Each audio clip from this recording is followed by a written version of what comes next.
Sometimes, the most powerful moments of kindness don't happen in big, planned events. They happen in the quiet corners of life, at a bus stop on a rainy evening, where someone feels alone and forgotten. That's where one single dad made a decision that would change not only the life of a young soldier but also his own. He looked at her, drenched, sitting on a bench with her shoulders slumped, and he said the words she didn't expect but desperately needed, "You're coming with me." Before we dive into this powerful story of kindness, make sure you hit that subscribe button, give this video a thumbs up, and leave a comment below. You're watching Kindness in Action, where we share stories that remind us all that compassion is still alive and well in the world. Now, let's get into the story. It was a gray evening in a small American town. The rain had been falling for hours, and the streets shimmered with reflections of streetlights. At a bus stop near the corner of a quiet road, a young woman sat hunched over. She wore a faded green uniform and carried a heavy backpack at her feet. Her eyes were lowered, her hair damp, her spirit even heavier than the bag she carried. Her name was Emily. She had just returned from her first deployment overseas. It was supposed to be a proud homecoming, but instead, it felt lonely. Her family was gone, her parents had passed years ago, and her brother lived across the country, unable to make it. She didn't have a car, and she didn't have anyone waiting to pick her up. So she sat at that bus stop, in the pouring rain, unsure where to even go. A few feet away, a man was kneeling down, tying the shoelaces of his little girl. His name was David, a single dad raising his 6-year-old daughter, Lily. They had just stopped by the grocery store and were heading home when they noticed the soldier at the bus stop. Lily, with her innocent eyes, tugged at her father's hand and whispered, "Daddy, why does she look so sad?" David looked over. He noticed the patches on the uniform, the tiredness in her eyes, and the way she clutched her backpack like it was the only thing she had. Something stirred inside him. He had grown up in a military family. His own father had served, and he knew the sacrifices soldiers made. But more than that, he simply saw a human being, alone, soaked in rain, and clearly struggling. He crouched down to Lily's level and said, "Sometimes people carry heavy things we can't see, sweetheart. Maybe we can help her." Without hesitation, Lily walked up to Emily. "Hi," she said softly. Emily looked up, surprised. The little girl's smile was like sunshine breaking through the storm. David followed and asked, "Ma'am, are you waiting for the bus? Do you have somewhere to go?" Emily hesitated. She didn't want to seem weak. She didn't want pity.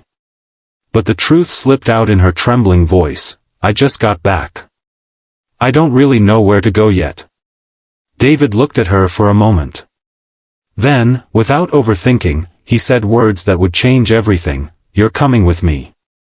Emily's eyes widened. I couldn't. You don't even know me."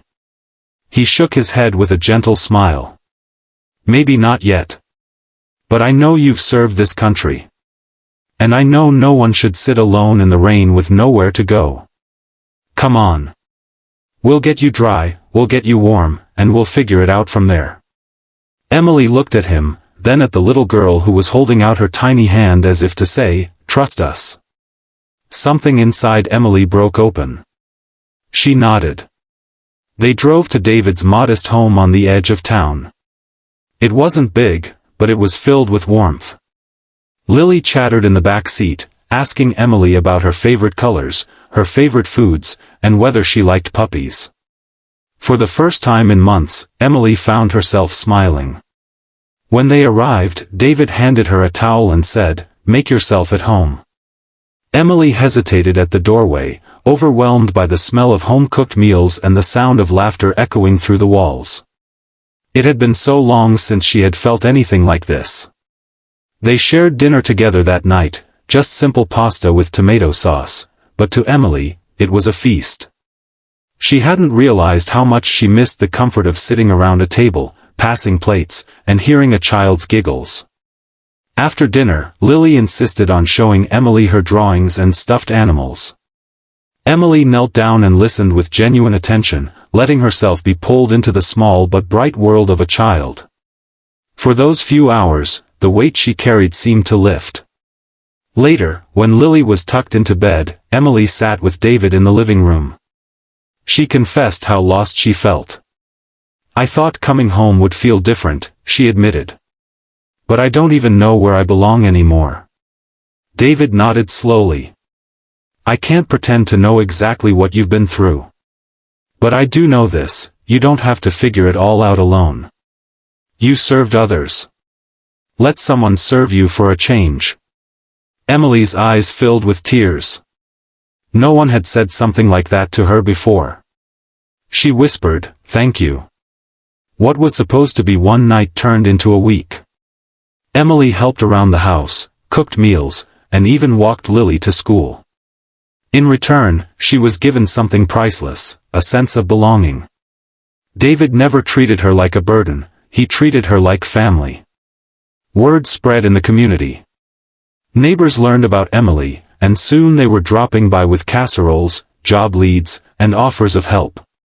The local church collected donations for her, and a veteran support group reached out. For the first time in a long time, Emily felt the embrace of community. She found a job at a nearby clinic, using her medical training from the army. She even started renting a small apartment down the road, but she was at David's house almost every evening, helping with dinner, reading bedtime stories with Lily, and becoming part of their lives. One night, as the three of them sat watching a movie, Lily leaned against Emily and whispered, "You're like my hero." Emily's heart swelled. She thought she had lost her purpose when she left the military, but in that little girl's words, she found it again.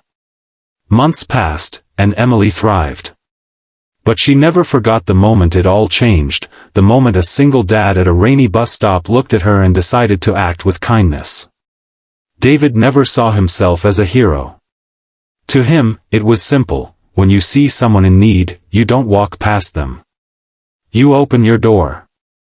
You share what you have. You remind them they matter.